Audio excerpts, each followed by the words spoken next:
Hi guys, welcome back to my channel. I was just downstairs like thinking about taking some NyQuil because I'm not feeling too hot, and it's nighttime right now, that's why I'm using my light. Yeah, I was thinking about going to sleep and I was like, you know what?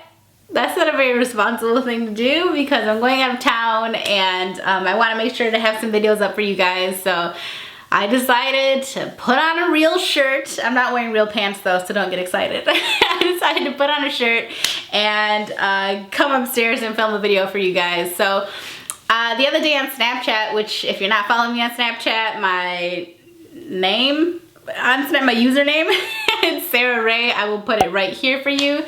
But anyway, the other day on Snapchat, I mentioned something about adulting and like how hard it is to just become an adult, and how, you know, I was thinking about doing a video about it, and you guys were like flooding me with different questions and stuff. So I thought it'd be cool to just like have a chill video here where I answer some of your questions on adulthood and let you know sort of what I've been through. I'm still working my way through it. I am 27 years old now. And I do have 2 little kids, so I was kind of thrust into adulthood like, oh, you have a baby, so you have to be responsible, which, you know, begrudgingly, I actually am responsible, but only to an extent. So I'm just gonna answer some of you guys' questions. Let me know if you'd like this to be more of a, more of an in-depth series that, you know, I can actually go into depth on certain topics versus sort of covering everything in one, but you know, a little adulthood 101. I think this is a video that'll help lots of you guys. All right, so going through the questions and stuff, I was like screenshotting everybody's snaps, so I'm just gonna flip through them and answer some of the different questions, but a lot of them had to do with like moving out or getting a car or like figuring out how to budget things. And so one of the most important things, unfortunately, unfortunately for me, because when I was 18 I made some really bad decisions, but one thing that you really need to get a hold of is your credit score. So I use creditsesame.com. You can click the link down below and it's totally free. You'll have you'll be able to get your credit score. And it takes like, I don't know, it took me probably like 2 minutes to do it. But like I said, you don't have to pay anything, so like, just try it out. I mean, sometimes like before I get my credit score, I'm like, okay, deep breath, Sarah, what have you done now?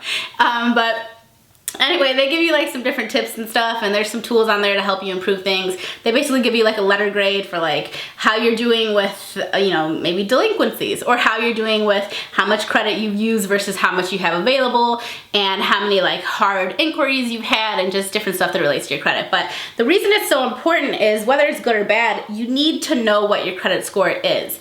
And it's important because it will determine other things in your life. I mean, it'll determine what kind of apartment or home that you're gonna get approved for. It will determine what type of car loan you'll get approved for. It'll determine a lot of different things. I mean, have you seen those commercials where people are talking about credit scores and someone will be like, oh, well, I have an 800 credit score, so you're gonna have to give me this, this, and this. That's legit, okay? If you have an over like 800, I mean, a perfect credit score is possible. I have not seen it done within my family, but they're pretty close, okay? There's some very responsible adults in my family, and they're in the 800s, so kudos to them. I know who to go to if I ever need a cosigner.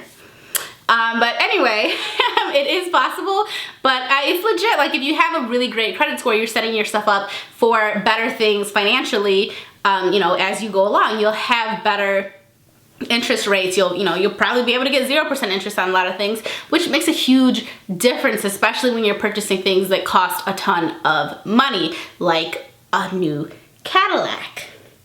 Yeah, so it will be beneficial to you to have a better credit rating. And something that I didn't know, because some of you were asking about how to go about like getting a car, right? So if you're a little bit younger, maybe you'll need a cosigner, or you'll have to buy a car that is very inexpensive. So this situation happened to me, which I read about it in Girl Boss, okay? I remember reading this exact passage, because I was like, like I was reading the Bible. But I remember reading this one section of Girl Boss where she's discussing how she had like a ton of money, you know, like $1 million or whatever, and she went to go finance this car. I want to say it was like a Porsche or like a whatever, some other very fast foreign car, and they wouldn't give her the loan. So the next day she went back and she bought it in cash. And here's the thing, like last summer I tried to get a Range Rover, and Range Rovers, the one I was looking at, I mean, they're very, very, very expensive, like a $100,000 car, right? Here's the thing, right? I could 100% afford this car. And there was just no way that they would give me a loan. Even if I gave them $50,000 in cash, they wouldn't give me the loan because my previous auto loan was only for like $10,000, and a bank didn't trust me to go from like a $10,000 loan to a $50,000, $60,000, $70,000, $80,000, $100,000 loan. So even though I had the money, and even though I had, you know, I was fully capable of paying for this car and putting the money down that they needed, I wasn't granted the loan because I didn't have the credit history to back it up. So just know that it does affect you. It is like, ugh. I feel like credit's like this big black hole sometimes. But anyway, if you use a site like on Credit Sesame, they do break everything down really easily for you. And I like it because it gives you like a grade. And so like I have a B in one of the little sections right now, and they're like, but if you pay off $1,000 on this, then you'll be up to an A. And I'm like, yay! I was a straight A student in college, which thank you, college, private school, for your tuition costs, because that's on my credit now too. Yay! So another thing that you guys had a lot of questions about was moving out and living on your own and those sorts of things. So I'll say, moving out, first of all, like especially when it comes to budgeting, if let's say your rent is $1,000 and you make $1,500 a month, right? You're not making enough money. You should ideally make about 3.5 times your rent every month. So if your rent is $1,000 a month, you should be bringing home $3,500 a month, because there are so many expenses that you will not even think of or you won't even discover until after you've moved out. So I live right outside of Chicago. If I lived in the city, it would cost a lot more to live, but living here, I mean, I have a house. It's a couple $1,000s for me to just rent a house. So you have to take that, and then you have, you know, electricity, and then you have gas, and you have water. And maybe you don't have gas, electricity, water, whatever. It depends on what your, you know, utilities are where you are. But, you know, then you have cable, then you have internet, then you have your cell phone, then you have your car payment, then you have your car insurance, you have your renter's or home insurance, you have your, I have life insurance on me, I have life insurance on the kids, I have health insurance on everybody. I have so much insurance, it is just like, just State Farm just sucks every dollar out of me, I swear. But you know, it makes me feel more responsible. I am an adult, and so I need to be insured in these 50 different areas of my life. Because if the health insurance doesn't work and I end up dying, it's a good thing I have the life insurance. They kind of, you know, balance each other out there. So just know that if you make $2,000 a month and your rent's $1,000, you're probably not gonna be living too great. Like if all you have left at the end of the week, or you know, after you paid your bills for the month or whatever, is $200, like you ain't living right, homie. You need to either earn more money or figure out a way to spend less on your monthly bills. Another thing as far as moving out goes that you guys had a question about was living on your own. So like, how do you learn how, you know, to like function basically by yourself? And some of you seemed very afraid of the idea. Now, I don't know if you're afraid because you're afraid of like things that go bump in the night, or you're afraid because, you know, of the responsibility that you take on when you become a renter or a homeowner or whatever it is. So I'm gonna say I'm still afraid of things that go bump in the night. Like if something went bump right now, I would go right out there, I'd get my mace and my hammer, and I would go investigate, because I have kids. So at the end of the day, like mama's gotta step up to the plate and beat the bad guys. And if I can't, good thing I have that life insurance. Now if it's like laundry or grocery shopping or that kind of stuff that kind of intimidates you guys, I'm not the best person to go to, because I've been doing my own laundry since I was like 8. I have been, you know, cleaning the house and washing the dishes and making my own dinner since I was a child. I was just raised that way because my mom had to work and my daddy was like, see you later. And I was like, okay, bye dad, see you when I see you, whatever. And like I said, my mom was always working. There were 6 of us. So, you know, I mean, I did what I had to do to get things done. And that's still my way of life now. So I'm not gonna be the greatest person when it comes to teaching you that kind of stuff, but if you need to know more on like daily domestic duties and how to handle things, how to do things, what order things should be done in that makes the most sense as far as cleaning, or, you know, just different stuff like that, I guess. Just very domestic, normal things. I guess to me, it's just second nature, but to other people, especially, I noticed through Snapchat, a lot of you are having trouble with these things. So if that is something you'd like to see me elaborate on, I'd be more than happy to do that. I feel like that'd be a really funny video to film, but just let me know. Okay, so someone asked if it's hard living on your own, and I would say, like, financially it can be difficult if you're the only one that's responsible for everything. I finally got it together, but I have struggled like you guys would not believe.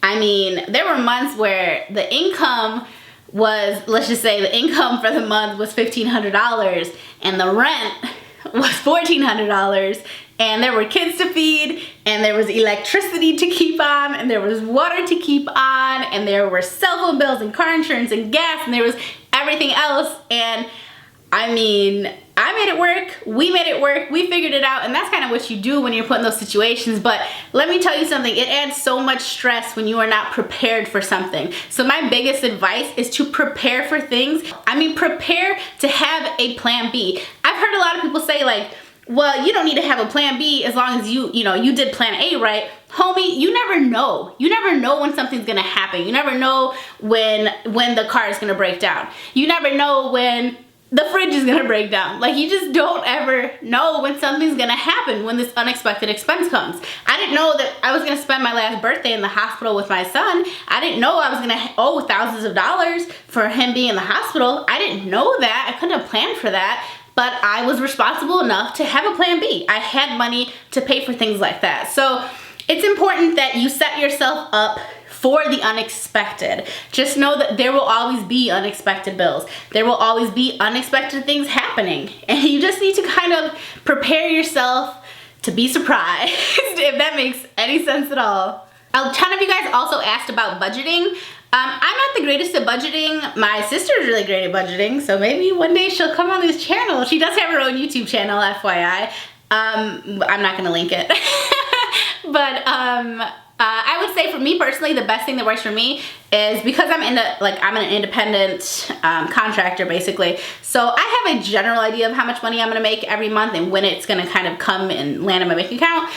So what I'll do is I'll add up how much money I'm gonna get and then how much my bills are, my hard set, like 100%. I know exactly how much I owe bills, and I'll, you know, deduct that and see what's left. And then I usually take out probably like $1,000 just for random stuff that might happen. And then whatever's left, I use that to sort of put some money away. I'll pay ahead on things.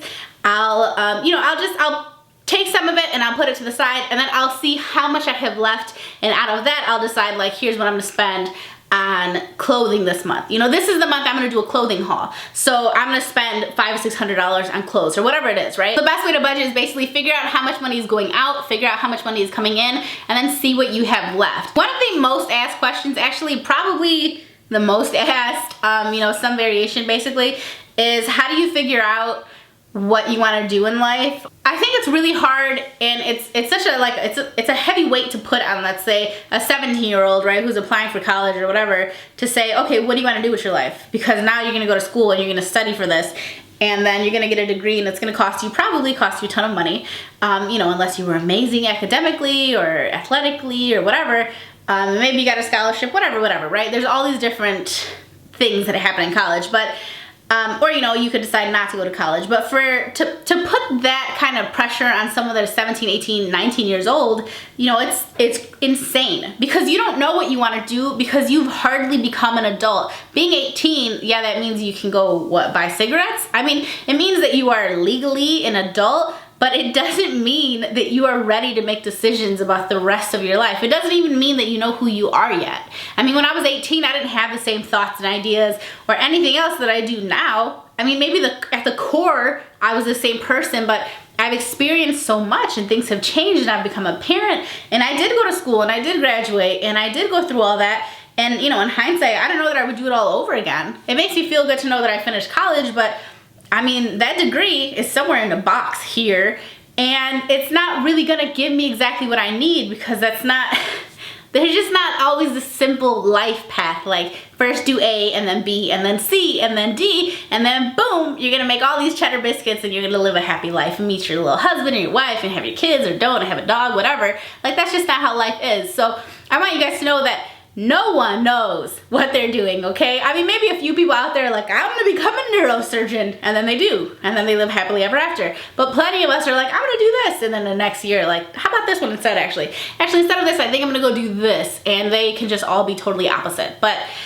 just know that we're all kind of just muddling through life trying to figure everything out, and it's totally normal to change and to feel differently and to maybe be a little bit insecure about what your decisions are, because it's hard to know that you're making the right decision when you're in the moment. It's hard to recognize, you know, like that something is good or bad. You don't know until you've done something. So I say, instead of not taking any steps and being afraid to move, I say you take all the steps. You experience everything, try different things.